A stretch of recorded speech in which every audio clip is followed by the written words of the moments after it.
So I've just stopped in for a little bit of an update of this tank, and it looks like it's coming together really well. So this tank is a Neptunian cube, which is a very beautiful tank. Starfire glass, Opti-Clear. It's got very fancy lights on it. It's got hydras. Let's have a look what we got. We got some AI power heads on the tank, which would work on the app with the lights. So we've got a dosing pump, got a T controller for the extra security on the temperature. It's very neatly. Who did all this? Far out. It's very neat. Look at that. It's really nice when people put a bit of extra attention to the setup. I mean, it's really beautifully installed. Good job, Callan. So it's got a reef doser, which does all the supplementing. It's got a UV sterilizer. It's got a, looks like an octo skimmer. It's got a reactor. It's got, it looks like it's got some marine pure in there. Really nice looking cabinet. He just needs an LED light just to make it look even fancier. Now this tank has a good cross section of fish and coral. So a lot of the coral selection for this tank is for the more experienced. We've got some gonnies here. We've got some beautiful torches. And these are really not for beginners. They're really for someone that's a little bit more confident. Got some blustos, we've got various euphyllias. We're starting to move into SPS. The other thing to be aware of with SPS is that when you buy the SPS, it's often very colourful. And then it does sort of have to adapt to your conditions and your lighting. So it's really not that unusual, and I see it at the shop all the time, where we get a coral and it's a really beautiful colour, and then within a few weeks, it sort of blands out and starts not looking so good. And then once it settles in and it's pigment and it's zooxanthellae adapt to the light, it then takes on colour again. And sometimes it doesn't even take on the same colour. Like I'll have one that's really yellow that browns out and comes back more green. That sort of thing definitely happens. Also with your SPS, they're very sensitive to a lot of the, what you'd consider to be the less important of the supplements, things like potassium and iron and so forth. Potassium helps to bring out reds, iron helps to bring out greens and so forth. So if you do want to get into the SPS, that's a whole art. There is an art to colouring SPS, and that art does involve patience. Then over here, we've got a bit of a hammer garden started. And the tank's progressing very well. The fish are nice and fat, but not too fat. Now, we're getting a little bit adventurous with the fish too. Like we've got some Anthias here. Anthias are typically quite a hard species of fish to keep. And the reason why they are is that they're often found like around atolls and so forth, like a mid-water. And the way they feed is that they sort of swim, swim, swim, eat some plankton. Swim, swim, swim, swim, eat some plankton. Swim, swim, swim, swim, swim, eat some plankton. I guess you sort of get the idea. And in a tank like this, with some gluttonous, fat-ass tangs, they're just not going to get that opportunity, because you're going to put food in this tank, assumably once a day or so forth, and then these tangs are just going to smash the food. And so therefore the Anthias might get a little bit, but typically over time they get thin because they're just not really able to compete. And then your fish like your tangs just hold nutrients way better. Whereas things like this, they're eating very small amounts at a time, but naturally they're just sort of plucking out of the water column. And sort of butterflies are not too different to that. So the pyramids are one of the easier of the butterflies. The clenais, the pyramids are easier of the butterflies, But butterflies are not an easy fish to keep.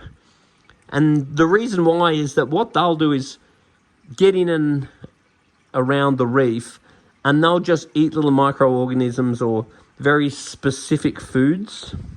So even if they do eat introduced food, they're still a hard fish to keep long term. Whereas something like your tangs, they're easy because you settle them in, they'll eat like pigs, they'll hold their nutrients really well. So the unfortunate reality of a reef aquarium is that some animals are easier to keep than others. And that doesn't mean that that will be the case for you. Because I do have customers that have done well with, for example, Anthias. I do have customers that have done well with butterflies, but as a generalization, that is not the case. So you do just want to be aware when you buy these animals that some are just easier to keep than others. And that does not mean that you can't keep them. That just means that you need to manage your expectations.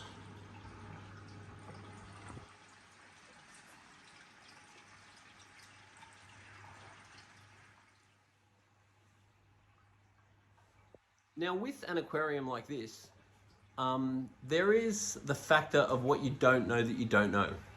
So if you're wanting to keep corals, particularly harder to keep ones like SPS and stuff, where you've got trace elements, which, let's say to the easier corals, are not the end of the world. As long as you get your main things right, the corals are fine. But when you start fine-tuning the aquarium, that's when you start to have success with species that otherwise maybe we're not getting success from. So if you want to understand the fine-tuning of an aquarium, you can send away an ICP test to companies like Triton. And then what Triton will do is give you a little printout of all of your trace and minor elements and so forth. And that will allow you to have a look at what you're doing with your dosing and so forth, and give you an opportunity to alter it. So you might find your potassium's too high or low, you might find your molybdenum's too high or low, or you might find a whole bunch of other stuff that you don't even know what they are too high or too low. Because when Triton give you a printout, they give you like red and green, so they tell you this is too high, this is too low as a suggestion. So you can compare your Triton test with the supplements that you're adding, and then you might find that something's too high or too low, and then you might alter your supplements, and then in the next few months maybe send off another Triton test and see how you've gone. And once again, if you think of like an EQ for music, you know, you've got your bass and treble and you've got your big things, and they make a big difference to what the music sounds like.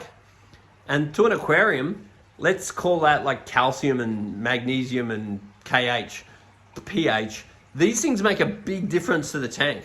And if you don't get them right, things die. Whereas your EQ on your old school ghetto blaster, you adjust the EQ. If you know what you're doing and you can sort of fine tune them, and you can make the music sound just that little bit better.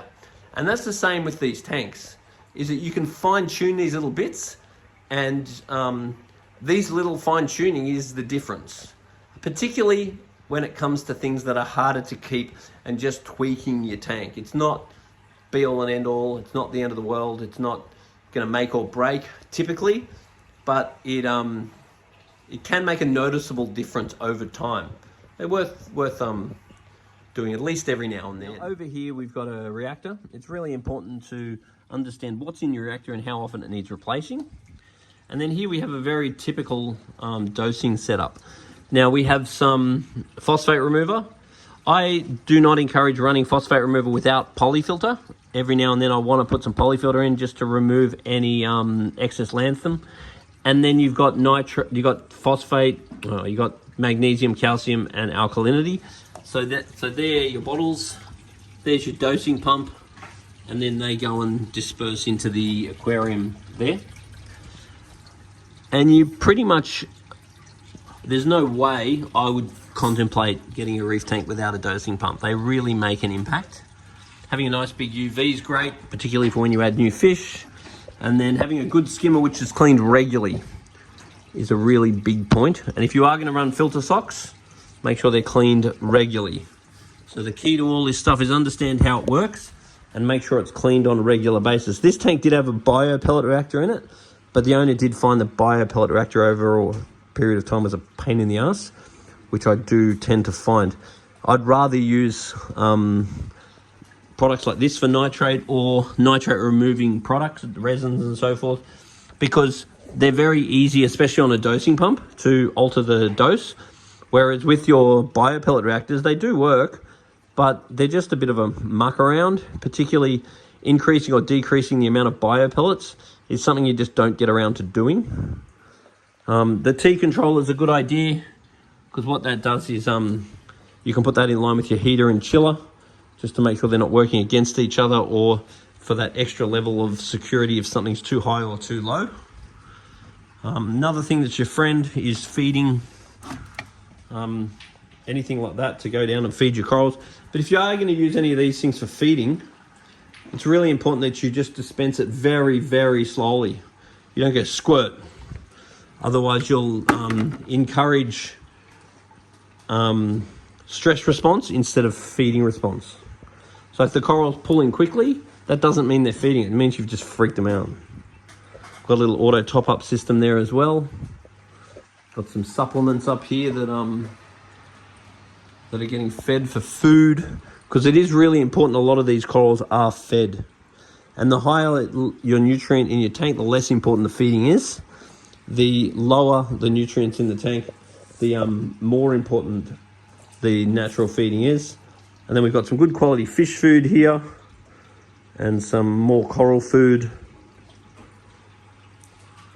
And these are nice, fat, healthy fish. They're not too fat, but they're beautiful, healthy fish.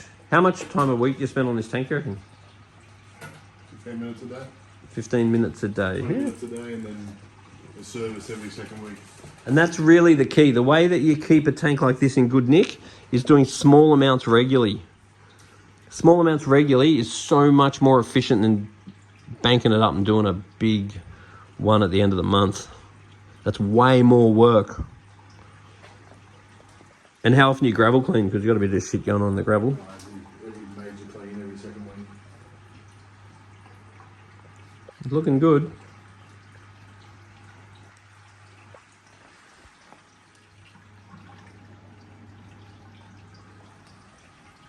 Cheaper than water views.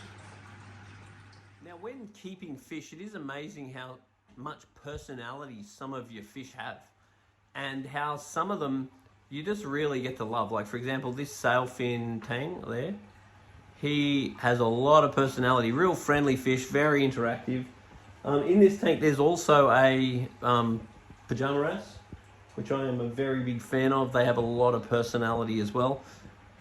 Blennies have a lot of personality, but it's really nice as you get to know your fish and you get to know which ones you like. And inevitably, you're going to get some bastards that you don't like, and you can always like trade them in or get rid of them. And then you got other ones that you really get fond of. Now, a lot of people spend millions of dollars to get a window so they can look at the water, getting water views. But putting a fish tank like this into your house is like BYO water views. It's a lot cheaper than a house that looks out over the ocean, but you get to look in the water instead of at the water. It's pretty cool.